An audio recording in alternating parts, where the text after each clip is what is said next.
Bom dia, boa tarde, boa noite, caros espectadores. Aqui quem fala é Francisco, do TI Papers. Estamos começando agora a nossa revisão de véspera. Selecionamos alguns temas para que a gente faça algumas questões pontuais aí de lembrança. A prova está chegando, vocês estão vendo esse vídeo, pode ser que seja um dia antes da prova, 2 dias antes da prova, ou mesmo poucas horas antes da prova. A intenção é lembrar alguns conceitos chaves que podem cair, que a gente acredita que vão cair. E o primeiro tema de tudo isso que a gente vai falar vai ser, então, sobre gestão.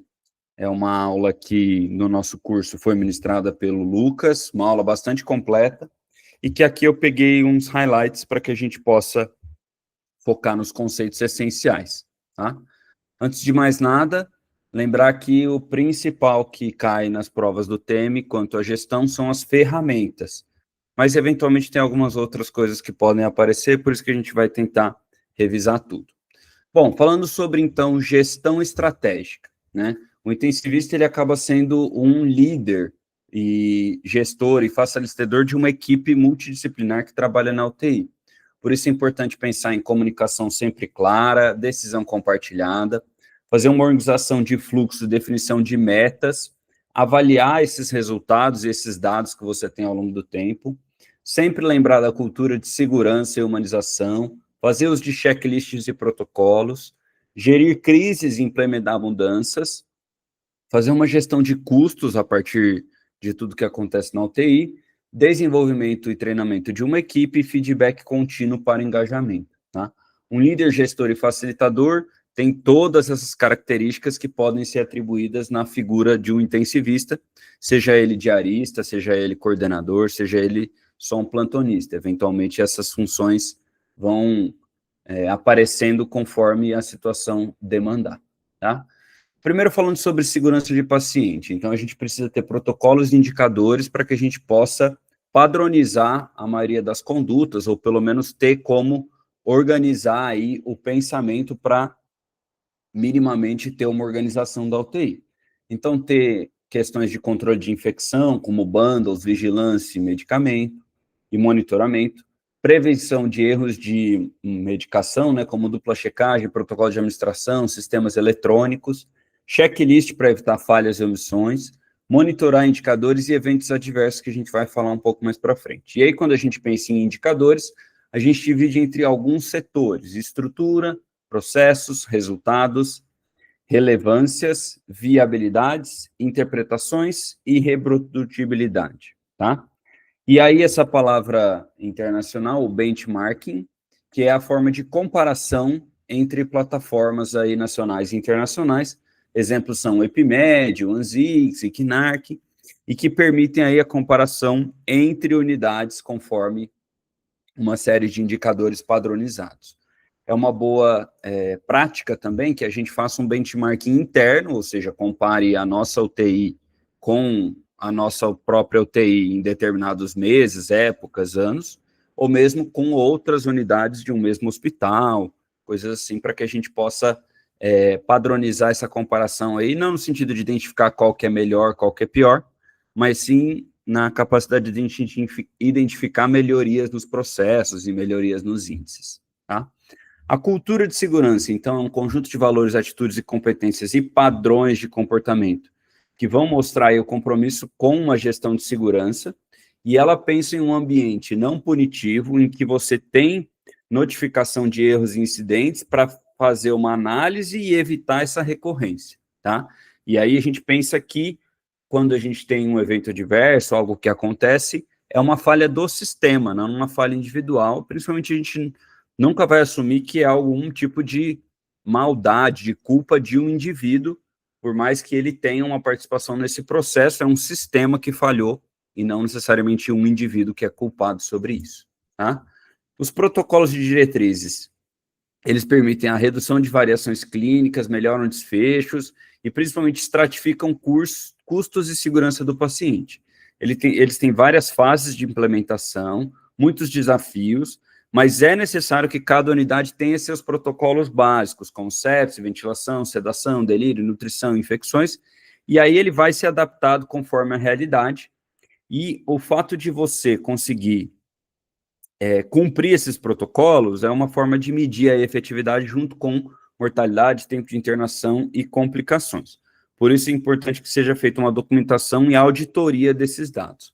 O protocolo, para muitos, às vezes, parece que é enrijecer as condutas de uma UTI, mas muito pelo contrário, ele é padronizar as condutas e, a partir de um padrão, você consegue ter um espaço aí para a interpretação de casos específicos, né? E aí que você talvez precise sair de protocolo, mudar alguma coisa, mas, em geral, é pelo menos uma estratégia padrão e basal para que você possa ter essa condução dos casos, e aí isso facilita o entendimento e organização de todos os pares que estão envolvidos, tá bom?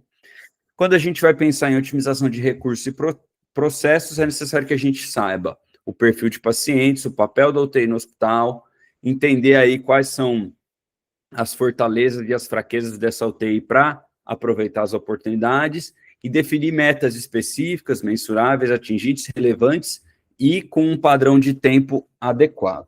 Fazer uma gestão dos processos, então padronizar os processos, reduzir desperdícios, melhorar a comunicação e desenvolver as equipes, né? Pensar que há uma necessidade de uma liderança situacional, tem que ter alguém como head dessa equipe, mas que ele tem a abertura para gerar autonomia para os pares dessa equipe, e aí eles vão construindo habilidades e podem ter confiança um no outro para conseguir delegar aí funções diferentes e tudo girar aí como uma boa engrenagem, tá? E quando a gente pensa em efetividade de segurança, né, a gente teve o início de tudo isso a partir de 1999, quando teve a publicação desse livro aí, To Err is Human, né, em que a gente tem um cenário de uma UTI que sempre tem alta complexidade, pacientes graves e vulneráveis, em que segurança e efetividade têm que ser prioridades máximas, e a gente tem que alinhar a prática, as evidências, a experiência clínica para gerar essa prioridade máxima de segurança e o cuidado aí melhor com o doente, tá? Então, a gente vai evitar fazer danos ao doente, que é a segurança, e buscar os melhores resultados clínicos, que é a eficácia clínica. Lembrar sempre que a centralidade deve ser o paciente, então preferências, valores, necessidades individuais, outras questões próprias dos pacientes, tem que ser o centro da atenção. E quando a gente pensa em eficiência, o foco é evitar desperdício de recursos, desperdício de tempo, justamente porque a gente sabe que isso é uma das coisas mais valiosas que a gente tem atualmente. E aí, uma questão de equidade também é assegurar que o cuidado do doente não varie de acordo com fatores não clínicos, né? A gente tem que adaptar o cuidado centrado nesse paciente com as suas preferências, valores e necessidades individuais, e não deixar que esse cuidado perca o seu ritmo, a sua efetividade, conforme ele tiver outros fatores aí no meio do caminho, tá? E Dona Bedian, que é um cara que fez a famosa tríade do Dona Bedian aí, desenvolveu uma lista que a gente chama de pilares de qualidade assistencial, né? Então, é pensar que todo tipo de serviço, em especial serviços médicos, aqui hospitalares, em sua essência, tem que ter segurança, eficácia, efetividade, eficiência, otimização, aceitabilidade e legitimidade, tá? E aí a gente tem todas as definições que vocês conseguem ver nesse slide. Bom, o prontuário eletrônico é uma facilidade atual, a gente tem a capacidade de compartilhar esses dados, de ser acessados em uma série de locais, o que facilita aí a consulta, né? Você pode ter um impacto na segurança, então desenvolver checklists, alerta de internação para reduzir efeitos adversos, integrar com outros sistemas que permitem otimização de fluxos e ainda, novamente, evitar efeitos adversos aí, outros problemas, ter questões de legislação para confidencialidade, rastrear acessos, bloquear acessos, o que permite aí preservar a identidade e as questões éticas dos pacientes. A questão é que não é tão simples, porque tem resistência, tem demanda por tecnologia, e aí precisa de atualização, mas, ainda assim, eles facilitam a auditoria, facilitam pesquisa, e a gente sabe que a inteligência artificial está aí permitindo ainda mais evoluções nesse campo, então é o que vale a lembrança. Falando então sobre a parte 2, gestão operacional, né? A gente tem alguns critérios aí publicados na resolução do CFM sobre a alta admissão e mesmo como funciona aí as equipes da UTI, tá bom? Então, a admissão numa unidade de terapia intensiva deve ser baseada conforme diagnóstico, conforme o que é disponível, priorização conforme a condição desse paciente, disponibilidade de leitos e, em último caso, o potencial benefício desse paciente, né? Por isso que a gente tem que sempre pensar aí como é que a gente está usando esse tipo de recurso, tá? A admissão é alta, são competências de atribuição ao médico intensivista, tá bom? Então, por mais que em alguns serviços, às vezes, o intensivista não tenha algum tipo de independência para essa decisão, com certeza a opinião dele tem que ser levada em conta, tá bom? A solicitação de vaga deve ser um registro aí no prontuário, isso é uma segurança para todos que estão envolvidos. Uma vez que a vaga foi pedida, você faz a solicitação, e ao mesmo tempo que a vaga é cedida ou recusada, isso também deve ser registrado, tá? E sempre, sempre, sempre a admissão e alta numa unidade de terapia intensiva deve ser comunicada familiar ou responsável legal desse paciente, e aí é uma questão pessoal, mas eu acho que isso deve ser feito a qualquer hora do dia, principalmente a admissão, tá? Justamente porque a gente tem pacientes que estão graves, eventualmente, conforme o fluxo dos hospitais, podem ser admitidos na madrugada e nem sempre tem um curso conforme o esperado, um desfecho positivo. Portanto, nada às vezes surpreende que um paciente que foi admitido de uma forma muito grave venha a falecer ainda na mesma madrugada, e se o familiar responsável legal não foi informado sobre a ida para ele na UTI, imagina a confusão que gera quando ele chegar no dia seguinte no hospital, buscando ver o seu parente na enfermaria, no pronto-socorro, seja onde for, e descobre que ele não só não está lá, como ele foi para a UTI e acabou falecendo. Então, acho que o aviso quanto à admissão na UTI é bastante importante. A alta, eventualmente, a gente tem problemas com altas retidas, com poucos leitos em enfermaria, então a alta a gente sabe que não necessariamente precisa ser uma coisa tão corrida, mas a admissão é bastante importante que seja no momento que ela foi feita. E a priorização, né? A gente tem essa categorização entre prioridade 1 e prioridade 5, e varia um pouquinho entre países, mas a gente usa essa lista aí conforme o CFM determina, em que o prioridade 1 é um paciente que tem grande probabilidade de recuperação e precisa de intervenções de suporte à vida, ou seja, precisa de suporte extra-orgânico em geral, droga vasoativa, diálise, ventilação mecânica, ECMO, qualquer coisa desse tipo, e que tem uma grande chance de benefício. E o benefício aqui a gente não pode se limitar a pensar em idade, mas tem que entender todo o quadro clínico, né? Comorbidades, idade, qual que é a doença, o grau de avanço dessa doença. Os pacientes número 2, né, prioridade 2, são aqueles que precisam de monitorização, então um pós-operatório de alto risco, algo que precise ficar com uma vigilância 24 horas, e que tem uma expectativa de reabilitação boa, sem limitações de suporte, tá? As prioridade 3 são aqueles que precisam de intervenções de suporte à vida, ventilação, droga vasoativa, ECMO, diálise, essas coisas, mas que a recuperação tem uma probabilidade baixa ou já existe algum tipo de limitação entre intervenção terapêutica, né? Novamente, não devemos nos basear apenas em um critério, então só a idade isolada não é uma forma de categorizar esses pacientes. Os pacientes número 4 aqueles que precisam só de monitorização, mas já tem algum tipo de intervenção terapêutica limitada, e a prioridade 5 é aqueles que o processo de óbito, a terminalidade, já estão praticamente determinadas, né, que a gente entende que ir para a UTI não vai agregar nenhum tipo de benefício no sentido de qualquer recuperação desse paciente, tá bom? Tirando aqueles que são potenciais doadores de órgãos, esses pacientes, infelizmente, não têm um critério pelo CFM como apropriado para admissão na UTI, tá?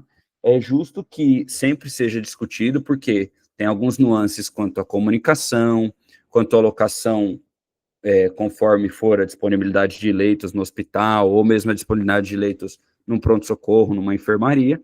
Então, acho que isso deve ser discutido sempre com o médico intensivista, com o médico regulador, quem seja que esteja determinando essa lista de prioridades. Mas a gente tem que saber que isso também está registrado numa norma aí do CFM, tá? Os critérios de alta é a estabilização do quadro clínico ou um esgotamento de arsenal terapêutico, e aí, em conjunto aí com as equipes e com as famílias, ter essa definição que o paciente não tem mais benefício de ficar e, às vezes, nem de retornar à UTI em um outro momento, tá bom? E aí a gente tem que sempre desenvolver aí protocolos para que isso esteja bem registrado e a gente tenha aí, como falamos, um padrão nesses critérios, tá? Falando sobre família e visitas, né? A gente sabe que nem sempre a gente tem essa possibilidade pela demanda dos serviços, pelo tamanho dos serviços, mas visitas flexíveis aumentam a satisfação familiar, não tem impacto negativo em desfechos clínicos. A gente tem que tomar cuidado, porque nem sempre uma visita flexível significa uma visita 24 horas, né? A gente sabe que o plantão noturno, as coisas como acontecem à noite, tem impacto em qualidade de sono, em qualidade de vida. Então, o que evidências sugerem é que visita flexível, então visita estendida, que começa 9, 10 da manhã ou 8 da manhã, e vá até um período da noite, como 8, 9 ou 10 da noite, em que o familiar pode permanecer na UTI, pode ter um outro familiar, um outro colega, quem for que seja, que queira visitar, que vai entrar num horário específico durante a tarde, e que vá ter um momento determinado que é sabido em que vai acontecer a comunicação da equipe com a família, é benéfico, mas alguns estudos sugerem que famílias dormirem demais no hospital, ou seja, aquela coisa de passar as 24 horas do dia, pode ter um desgaste do cuidador, e esse cuidador vai ser importante na reabilitação do doente, né? Seja quando ele for para a enfermaria, seja quando ele for para casa. Então, a gente tem que prezar pelo cuidado dessas pessoas também, né?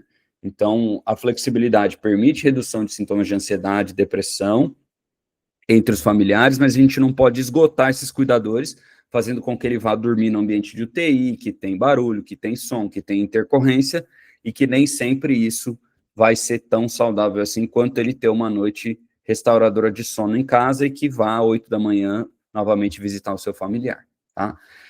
As equipes que encaram aí UTIs que têm horário de visita flexível precisam ter, novamente, um protocolo e um treinamento muito adequado para que isso possa ocorrer, justamente para que você não atrapalhe aí a rotina da UTI, as admissões, as altas, os procedimentos que vão precisar ser feitos, justamente por causa dessa presença da família. As famílias costumam ser bastante tranquilas, no sentido de que entendem a rotina da UTI e tudo mais. E, particularmente, de um ponto de vista, conflitos, eles podem acontecer em visitas de meia hora ou em visitas de 12 horas. Então, a impressão que fica é que, realmente, a visita flexível, ela é melhor para todo mundo, inclusive para a própria equipe, que acaba tendo uma parceria aí da família nessa questão de cuidados, tá bom? E aí, quando a gente tem recursos limitados, a gente tem que tentar priorizar aí o que é mais custo-efetivo e com melhor evidência científica para medidas de maior impacto, né? Recurso limitado aqui, até leitos a gente pode entender como recursos limitados, por isso que faz sentido ter critérios bastante organizados de priorização. Mas a gente também pensa aí em disponibilidade de equipe humana, em equipamentos, em insumos, situações de catástrofes, como a gente viveu a pandemia, também precisa que seja feito um racional de medicações, e para isso os protocolos aí podem ajudar que a gente faça isso, além de treinamento de toda a equipe, para que a gente saiba dançar aí conforme a música que estiver tocando em determinadas situações do uso de recursos, tá? Falando sobre uma coordenação de UTI, né, a gente tem que pensar sobre os índices prognósticos. A ideia de desenvolver isso foi poder comparar os desempenhos de UTIs, justamente para que a gente pudesse classificar a gravidade desses doentes. Geralmente, esses índices prognósticos são formas de classificar uma mortalidade esperada, né, e aí tem vários deles, Apache, SAPS, LODS, MODS, SOFA, cada um com a sua particularidade. A ideia é que você possa quantificar a gravidade da doença de forma objetiva para tentar prever desfechos clínicos e, a partir disso, você tentar mudar essa história natural aí de uma doença muito grave, né? A importância disso é poder comparar populações, qualidade assistencial, estratificar risco em estudo clínico, enfim, usar uma série de formas de categorizar novamente esses seus pacientes. E aí a gente tem uma série de modelos, a gente tem que lembrar sobre as particularidades de cada modelo, então, a população que foi base para ele ser desenvolvido, a época que foi base, quais tipos de intervenções existiam, para que a gente possa transpor isso para a realidade, né, atual e de cada um dos lugares que a gente vai estar usando esse tipo de índice. Por isso que é tão importante que se faça uma recalibração, uma adaptação, por exemplo, do SAPS para a América Latina, porque ele foi desenvolvido na Europa, ou do SAPS para o Brasil, e uma série de outros tipos de recalibração que deixam ele mais atual e mais acurado, tá? E aí, quando a gente aplica, a ideia é que seja um apoio à decisão médica, ele não substitui o julgamento clínico individualizado, a experiência clínica aí de quem está na beira do leito, mas ele serve como uma forma de apoiar decisões, justamente para você ter uma forma padronizada de classificação, tá? E aí você pode fazer benchmark pesquisa, comparar centros, comparar estudos, fazer ajuste de risco e tudo mais, tá bom? Qual que é o problema? Tem uma demanda complexa da coleta de dados, né? Tudo isso de coleta de dados e de registro das informações tem custos de implementação, a acurácia precisa ser renovada e reavaliada periodicamente, e a gente já tem de base diferenças regionais que precisam de calibração especial, né? Além disso, para alguns tipos de doenças, alguns determinados scores não são tão acurados, então o case mix da unidade pode também trazer uma interpretação não muito adequada para esses casos, tá? E a ideia é que a avaliação de desempenho a gente possa comparar os resultados, quanto melhores ou piores que outros, especialmente quanto ao próprio desempenho, né? A partir disso que surgiram modelos de previsão aí, o talvez mais famoso deles é o SMR, que é a taxa de mortalidade padronizada, ou Standard Mortality Ratio, que é uma razão entre a mortalidade observada e mortalidade esperada, essa esperada calculada aí por algum tipo de modelo, certo? A observada, a gente tem que lembrar que é a partir de óbitos hospitalares, tá? Então, não só óbitos da UTI. E aí a gente vai ter um SMR igual a 1, está morrendo a mesma probabilidade que o índice revelou, né? Menor que 1, você está conseguindo salvar mais vidas do que o modelo prediz que ia morrer, e aí maior que 1, você está perdendo vidas aí que possivelmente não teriam uma mortalidade tão elevada, tá? Ainda assim, precisa de um ajuste com bases de dados nacionais e regionais, é difícil resumir todo o cuidado de uma UTI num único número, então não revela uma eficiência com o case mix de unidade, pode ser que não seja muito bom para pacientes muito graves e pode ser melhor em pacientes que são menos graves, então tudo depende de várias variáveis, tá? E aí, por isso que o SMR tem alguns questionamentos. Além disso, a gente tem que pensar que desempenho não é só vida ou morte, né? A gente tem formas de avaliar tempo de permanência, e aí formas de avaliar também custo de efetividade. O TURP é uma forma de você ter uma expectativa de tempo de permanência ajustado pela gravidade da doença, e você pode fazer isso a partir de um outro índice, que é o SRU, que é o uso padronizado de recursos, né? Que ele pensa os dias de UTI observados com os dias esperados, ou modelos com uso de ventilação, uso de diálise, mas em geral você vai fazer uma adequação desse índice prognóstico inicial, pensando que um doente que tem um caso com uma gravidade determinada X, vai ter uma estadia esperada numa unidade Y, e a partir disso você vê se esse paciente está ficando essa quantidade de dias mesmo ou não, né? E aí você vai fazer um cruzamento de informações entre o SMR e o SRU para entender como é que está sendo essa eficiência aí do cuidado na UTI. Então, ambos menores que 1, você está tendo bons desfechos com boa eficiência, ou seja, você está sendo muito eficaz aí para o seu cuidado, tá? Com esse SMR menor do que 1 e SRU maior do que 1, você tem bons desfechos, mas com um consumo maior. Então, tem que pensar em atrasos de alta, complicações evitáveis, outras questões do tipo. SMR maior que 1 e SRU menor do que 1, talvez você esteja subutilizando seus recursos ou dando alta precoce. Então, você tem que entender readmissões, você tem que entender a mortalidade pós-UTI, como é a cobertura noturna, critério de admissão e de alta, porque esses pacientes estão morrendo mais, mas você está usando pouco recurso, né? De uma forma que às vezes pode ser pouco recurso, ou pode ser recurso eficiente, é difícil determinar só por esse número.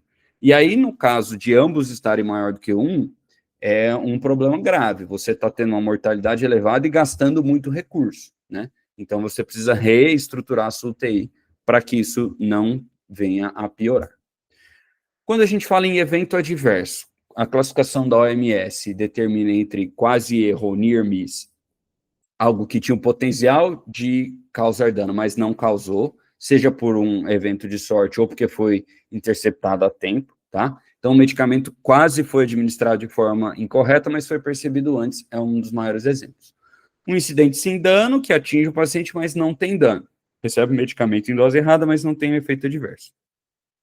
Efeito adverso, ele resulta em dano, não intencional e não relacionado à doença de base, que pode ser temporário, permanente, leve ou grave. Por exemplo, uma queda do leito que resulta numa fratura. E aí um evento sentinela, ou um never event, é aquele evento que nunca deveria ter acontecido, mas infelizmente aconteceu. É um evento adverso que é considerado grave. Ele tem uma morte, um dano físico, um dano psicológico grave e permanente, tá? Que precisa aí de um outro tipo de intervenção. Então, cirurgia no lugar errado, o cara foi amputar uma perna, amputou a perna errada. Isso é tanto sentinela, porque marca um problema muito grave que precisa ser resolvido, quanto é algo que nunca deveria ter acontecido, então precisa de uma revisão urgente, tá? E aí, a classificação entre a gravidade do efeito adverso varia muito aí da situação, mas geralmente leve a um dano mínimo e temporário, sem sequelas, sem outras complicações. Moderado, geralmente não ameaçador à vida, e grave é geralmente quando ameaça a vida, tá? E aí, passando para uma questão de gestão de pessoas em conflitos, a gente tem que reconhecer e valorizar o papel de cada um dos profissionais que estão na nossa equipe multiprofissional. Identificar de forma precoce conflitos e insatisfações, fazer uma mediação imparcial, pensar em situações de impasse aí, priorizando soluções que são colaborativas. E lembrar de fazer um feedback de uma forma adequada, né? Uma coisa é o fato, outra coisa é o impacto e o objetivo. Então, conseguir coordenar todas essas informações aí nessa conversa do feedback, tá certo? E a parte 4, que talvez seja a parte mais relevante aí no conceito de provas, que são as ferramentas, né? A gente tem algumas ferramentas para alguns problemas específicos, ou alguns objetivos específicos, né? O SWOT é uma ferramenta em que você vai tentar identificar algumas questões de UTI. Então, é uma ferramenta de estratégia, para você desenvolver um panorama e, a partir disso, ir corrigindo pontos ou melhorando pontos, né? Então, ele divide entre que você faça uma lista do que você considera como forças, como fraquezas, como oportunidades e como ameaças. E, a partir disso, você vai atuar em cada uma desses problemas aí elencado, né? Ela não consegue analisar a causa de problema, e sim ela elenca uma lista de questões, então fatores internos e externos que afetam esse projeto de UTI, tá? E ele pode ser usado, enfim, não só para UTI, mas para uma série de coisas. A questão é que você vai fazer uma listagem de tudo que pode estar aparecendo, tá bom? Quando a gente quer procurar aí causas ou tentar entender raízes de problemas, a gente usa um outro tipo de ferramentas. Os 5 porquês é uma forma seriada de fazer perguntas de porquê, em que você vai cada vez tentando chegar à raiz de um problema, né? Então, você descreve um problema, faz o porquê, registra essa resposta, e a partir dessa resposta vai se fazer uma nova pergunta de porquê, para tentar chegar aí em todos os parâmetros que podem estar afetando um processo específico.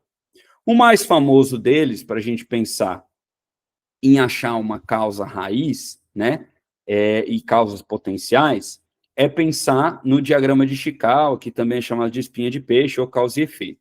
Você vai ter um problema que você vai selecionar da sua UTI, e a partir disso você vai ramificar diversas categorias, 6 categorias, e cada uma dessas categorias pode ter dentro dessas, cada uma 6 categorias, podem ter causas específicas que estão levando ao seu problema. Então, nesse caso, a gente vai estar pensando em raiz de problema, e aí você vai ter, a partir desses problemas, como desenvolver aí outras estratégias para efetivamente atuar nesses problemas, tá? O Protocolo de Londres é uma forma de investigar e analisar incidentes clínicos, que tem uma série de etapas, e que não você avalia a falha, mas avalia o sistema para que possa aí identificar a melhoria de processos, não culpar indivíduos, pensar numa cultura de solução e prevenção de problemas, tá bom? Outras ferramentas aí como de planejamento, né? O 5W2H é uma forma de planejar e gerir tarefas, e aí você tem 5 perguntas com W e 2 com H, e todas essas podem organizar um processo de melhoria e de intervenção, tá? O 5W2H é ideal que você já tenha uma causa e aí que você queira atuar nessa causa a partir desse método, tá bom? E o PDCA é uma forma de avaliar como está sendo feito uma melhoria e atuar nesse processo de melhoria. Então, você vai ter 4 etapas. Uma é o planejamento, em que você vai pegar um problema e vai tentar aí estabelecer planos de ação. Depois você vai ter a fase de realizar, em que você vai executar o plano.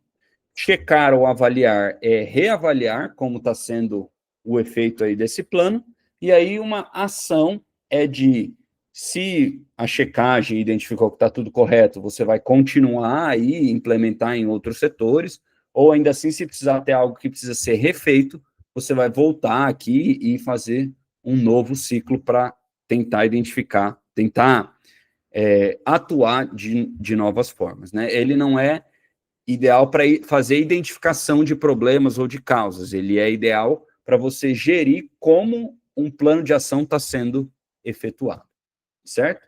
E o diagrama de Pareto é você, a partir de uma identificação de causas ou problemas, tentar priorizar aí o que deve ser atuado inicialmente, né? Então, quando a gente tem aquele 80-20, que é esse princípio que fala que 20% das causas geram particularmente 80 ou uma grande quantidade dos efeitos, tá certo? Então, talvez para priorizar, você devesse atuar nessas 20%, porque elas são responsáveis por maior impacto nos problemas que você está tendo. O que não significa que são causas que vão ser fáceis de ser resolvidas ou diretas, né? E ainda assim você tem interação entre as causas que podem adicionar complexidade aos casos. Mas a ideia é que você tente reconhecer as causas principais para que elas sejam organizadas aí como de forma prioritária. Pessoal, espero que tenha ficado bastante claro. Eu tentei ser bastante direto aqui no que vocês tinham que saber. Podem ver a aula com calma, usem aí as anotações, o que está escrito nos slides, para fazer resumos. A prova está chegando, vai dar tudo certo. Confiem aí no estudo de vocês e a gente está na torcida para uma boa prova. Para cima!